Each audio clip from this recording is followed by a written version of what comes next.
Hi, I'm Sammy Steele. I'm a Cherokee storyteller, and since it's Halloween coming up, I'd like to share this frightening story with you.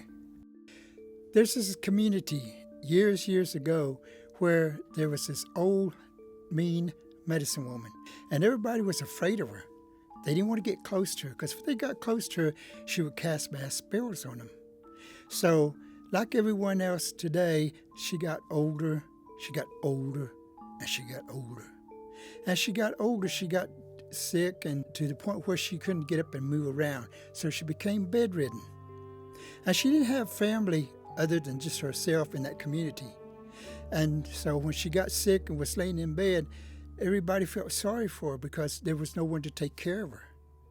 And so all the families in that community, they got to thinking, well, we feel bad for her having to be in bed and being sick like that, and that we feel like someone needs to take care of her.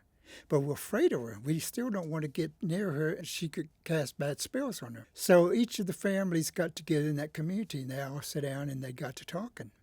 And when they got to talking, they got to saying, well, why don't one family go and stay with her overnight each night? And that way everybody can have an opportunity to go and stay with her and take care of her. And all they had to do was just go into the house, sit in her home, and watch her and make sure she was okay. And how they did that was they would see if she was breathing okay. And her laying in bed like that, they would check on her. And if her chest was going up and down, they knew she was breathing okay. So this one particular night or day, this other family's turn to take care of her. But they looked at the other families in that community and said, we can't watch her tonight. We got to go into town. We got business to take care of. But we can't watch her for this evening, but we can watch her tomorrow night. But they had a 12-year-old daughter who was there with them. And she looked at her mother and father and she said, I'll watch her. I can take care of her. Because all you have to do is just go into the house, sit and spend the night with her and make sure that she's breathing okay.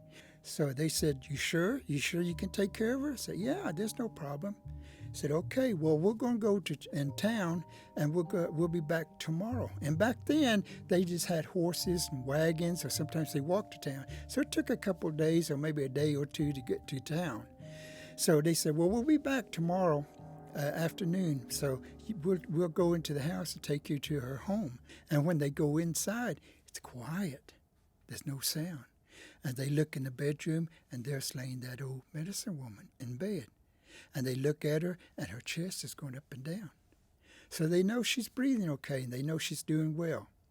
Well, so they say, okay, well, we're going to go, and we'll leave you here by yourself, but we'll be back tomorrow afternoon to pick you up. So the little girl says, okay. She's 12 years old, and she's sitting there. And they didn't have television or radios back then, so she had a book that she brought to read. So while she's sitting there in the afternoon reading that book on the couch, every now and then she looks into that bedroom to see the old lady laying there. And she looks, and sure enough, her chest is going up and down. So she knows she's breathing and doing well. Well, she continues reading her book, and she continues reading her book. Pretty soon she kind of gets hungry, and it gets later in the afternoon or in the evening. And so she gets up and goes fix something to eat. She goes back to the couch to sit down to eat, and she looks back in the bedroom again to see the old lady. And when she does, she's looking at her, so she can tell her chest is going up and down, so knows she's breathing okay. So she finishes her meal, goes back in the kitchen, cleans up, and comes back to the couch and begins reading her book again. Well, pretty soon it gets later in the evening, it starts getting dark. So she goes over there and lights a lantern in the living room. And she goes over there into the bedroom and lights a lantern in the bedroom. She don't want to get close to the old lady because she heard stories about how she was a mean medicine woman and would cast spells on her. So she didn't want to get close to her. So anyway, she goes back and sit down in the couch, and she looks over there and where the bedroom is lit up with that lamp. She looks over there. She can see the old lady laying in bed and her chest going up and down, so she knows she's doing good. Well, she continues reading. After a while, she kind of gets sleepy. She puts her book down. She kind of dozes off. And then she wakes up again, and she looks again to be sure that the old lady's okay. And sure enough, that old lady's chest is going up and down. Well, pretty soon it gets real dark and late, so she goes away and turns that lamp off in the living room. But she keeps the lamp on in the bedroom, so every now and then she can wake up and look inside that bedroom to see if the old lady's doing okay. Well, she's laying there, and as she's laying there with the blanket over her and the pillow behind her head, she dozes off and goes to sleep. As she's going to sleep, she's laying like this.